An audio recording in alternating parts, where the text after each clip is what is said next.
Hey guys, it's the Tinman. In Victoria, checking in. I'm having a good time. Magnificent time. Unbelievable amount of understanding is coming to this cowboy. Because the people who've been here for a year or so know that I was here a year ago. And so I've understood the island culture, and I'll tell you this about the culture that's going to change throughout the communities of the island. But because the island has a certain culture, it's different than the mainland. Ouch. All their trades and stuff, they're tradespeople, so some of the trades, gifts, and natural performance and stuff, they change up on them. And to the right knowledge-seeking person, you can end up figuring those different cultural tracking trademarks. And I'm not talking, when I say tracking, I'm not just talking about a track of a foot. I'm talking about much more tracking than that. But yeah, back to this, having a great time here. Just wanted to check in. When I do that stuff, I'm not trying to brag. I'm trying to get people involved. I want people to believe me. It seems like nobody's believing me enough to be getting involved. I want people to get involved somehow.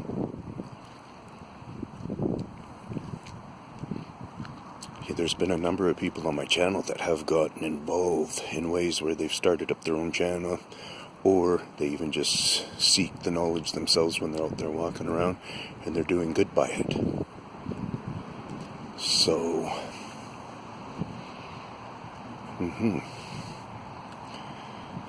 So I'm in this park that's near my home. My car is, once again, if you know the history of the Tinman, my car's a little broken down right now. It's cool, it's a starter, but it's almost a $300 venture, and so timing has to be right here. And it's alright just to chill anyways. I'm here staying in Victoria, at a great place, awesome bed. Good times. I got a great nephew with me. Cody, he's 21, just about, so he's 20 years old. And yeah, he's a pretty good kid where he shows a lot of respect and stuff. He's been raised pretty well. My brother-in-law did a good job. Oh yeah, my sister helped out. Oh, they did a good job. He's a good kid. To his uncle. Anyways, yeah.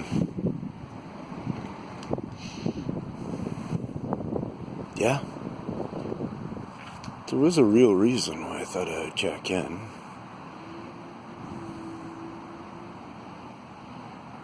Not recalling it. The only reason I'm hanging out here in the light is just for you guys. I do not usually, I have the track, I'll show you my track usually. I come into the park. Come around this way so I came in from that road along the fence there, if you can see it, and now I've made a 90-degree turn. Now I'm coming in, this is where I like to walk now. It's through here, but then we get blasted here. But then we come by some really nice stuff that I can check all the time. And I come around here, and I go, and I chill about right here on a post here. Kind of blend in with being the wall.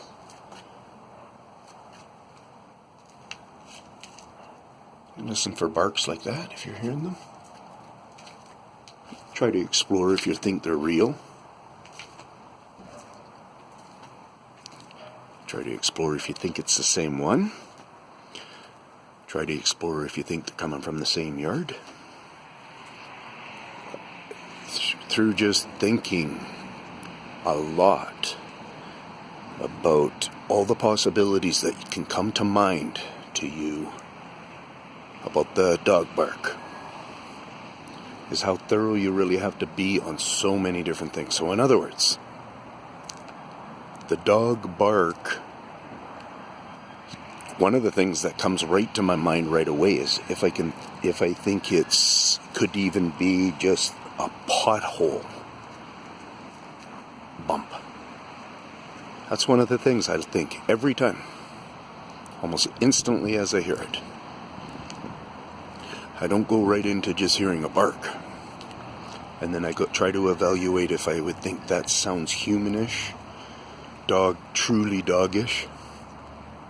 They're awesome enough to do truly doggish sounding barks, so I think dogs can figure something out there maybe. Hence, I think there's going to be certain types of dogs that will probably be able to figure these guys out somewhat. Like my Jack, he had a relationship. He very much did have some kind of a relationship going on with him. I miss Jack so much, and mostly for that reason. Not mostly, but I mean for a big part. It's that reason that comes to mind is a special relationship that was going on there. Yeah, it was like that. It was about Jack and his thing. But,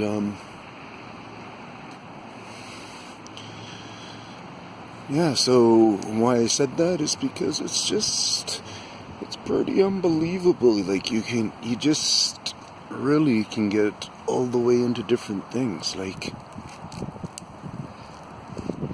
these seeds here that just came off the cedar. Try eating one. Try taking them when they're green and eating one. You know, try to experiment yourself and see if this gives you some kind of something in your diet. A little twist of something that makes you, I don't know. Because they eat them. Because they do pluck them.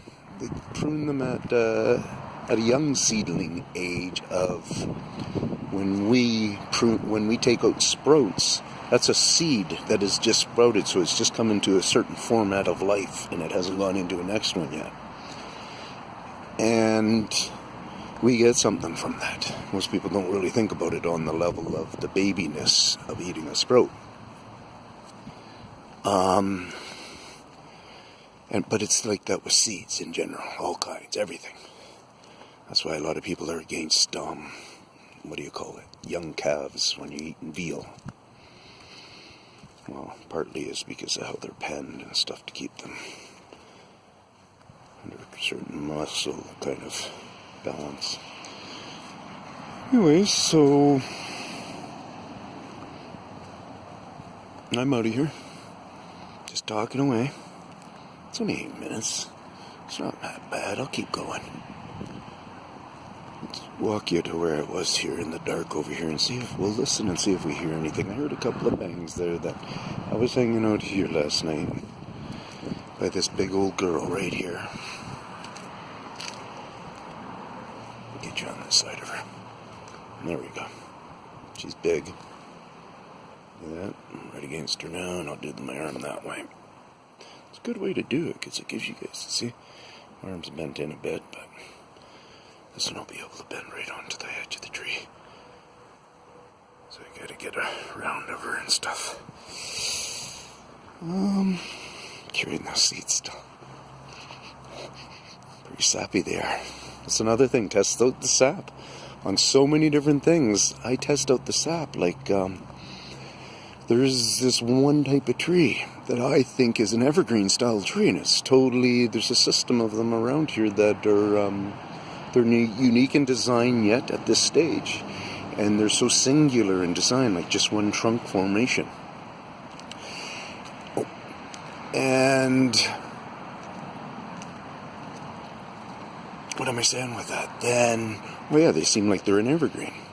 And in that thing of being an evergreen, they're all deadened off looking, but they all, I don't know if I can't say all of them, but I've noticed a number of the trees by looking around, but I've only gone up and really inspected one or two of them.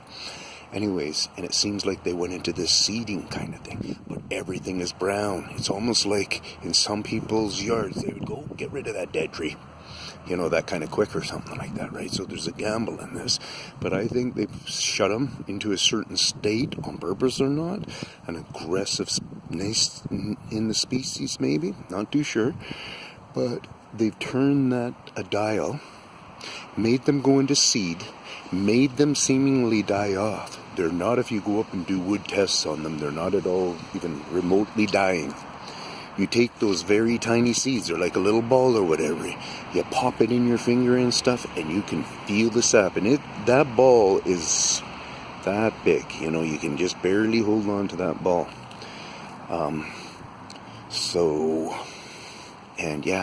And then you taste your finger and stuff, you can taste the sap in there and stuff. So there's true life in those seedlings.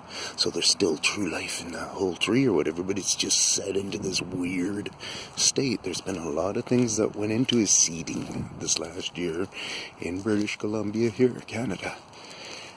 I believe throughout Canada and stuff. So North America, I'm sure. A lot of seedling activity. A lot of extra fruit volume. Every time, every place? No, not necessarily, because sometimes they'll hit another place. I can't sit down. They'll hit another place differently. With a different impact of kind of weather or the ecosystem and stuff, guys. I think there's a relation with them expressing through an ecosystem, not necessarily saying this is the way the eco is going in true nature. They're more saying this is what we're expressing to you guys that are going on, and you guys are fooled by it. Science does not understand why the trees in the great Amazon forest, why the trees are under a bunch of particular weird behavior changes with their skins, with their growing, with their heights, with their leaving, a number of different things. I'm not going to be able to say they're alerted to everything should be, I got just kind of a baby sore on my foot. Anyways, it feels like I'm getting a hair pulled from a very sensitive spot. That's all it is. And I react off hair pulls, that's it. You guys have to have one of these in your neighborhood park? I guess I'm glad we have it here. At the same time, I guess there's legitimate people that come here and hang out at the park and they got their disposal systems, so it's not all about whatever. I'm hearing a couple of pops of barks out there. So yeah, I kind of walk around that area and stuff, and then I kind of walk over here if you're still with me on this. I'm going to do a full upload on this, and then I'm going to also do a couple of breakouts of it, topic-wise. So, if you're a person who went through this one first, which I'm uploading first, then the other couple that will be following it, most likely will be breakdowns of it. Unless I decide to make a video after this. Not many people want to hang out in this true darkness, but I think I would probably have one or two viewers that might be really there. Anyways, I'm going to get into this cool little garden over in the corner over here, so I'm going to get into going to that garden. Now what if I do it like this? I guess I can just hold the camera like this for a while. There we go, now we're still here together.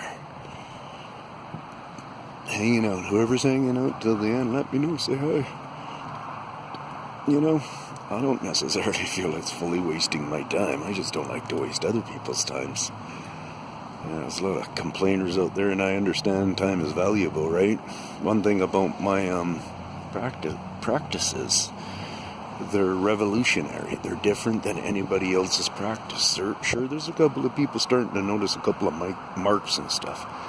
But there's not a single person who, if you really are a person who knows how to evaluate my work, then there's nobody out there that has a breakdown of a lot of probable relations with the Bigfoot and family. Okay? To me, for there to be a whole bunch of different species that get around in the bush at night and us not aware of it is going to be pretty bizarre. But for there to be a couple, yeah. Okay, well then maybe there are a couple. We're unaware of them and they mostly get around at night. Hence one of them maybe is the Bigfoot typed creature. And then maybe there's something else that works with the Bigfoot. I know they're going to be connected in some way. I know that for a fact, they're going to be connected. If you really look into my work and stuff, I think in some ways I'm proving it. I have one viewer that is from Australia that, and he talks on the Yeti and he's doing his work in there. His name's Josh.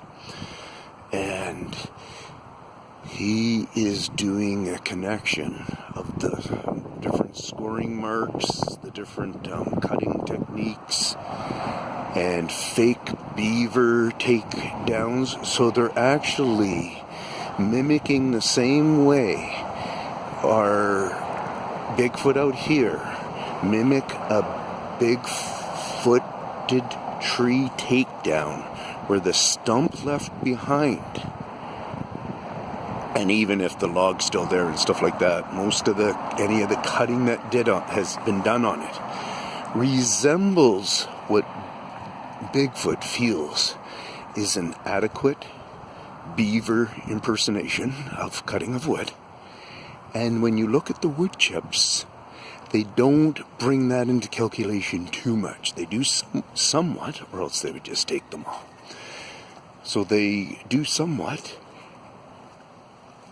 And so I just heard something. I'm just trying to relate where that sound came from. Anyways, and so the wood chip ones, yeah, that's the one I always tell you guys about. Can be 2 to 3, 4 inches long on average, 3 to 4 slits on either side, only an inch narrow, let's say, and then thickness ways would be up to up to half an inch average or something like that, tapering off to either side generally, and then the 3 to 4 slits on either end, like it could be a four-fingered thing happening. And I've shown those pieces of beaver. You punch in my stuff and you punch in the word beaver and it'll help find the spots, I think. Or just ask me and I'll try searching it out too in my time. And yeah, it's a mind-blowing world we got going on here. And we're doing lots of discoveries and yeah. YouTube's hopes with my push, I enjoy the obligation that I've created, maybe you could say.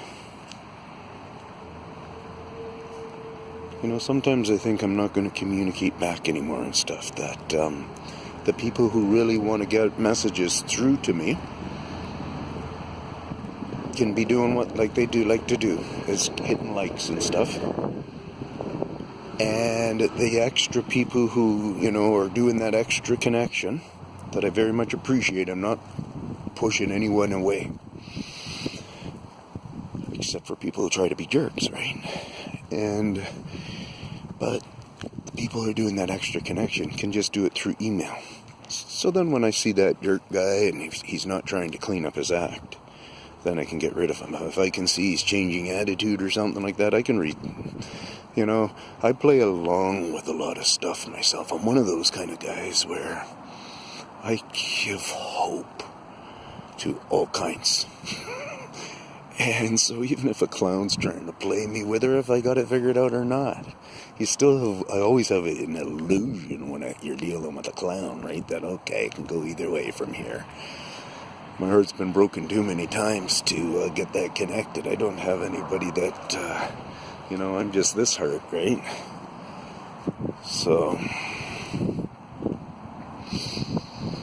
yeah, it's all good.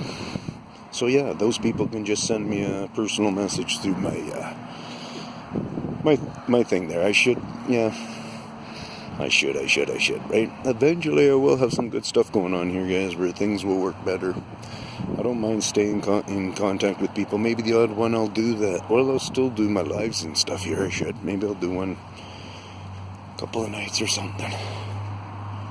I got my daughter coming to visit me here, so gonna have lots of fun just looking around and having some good times.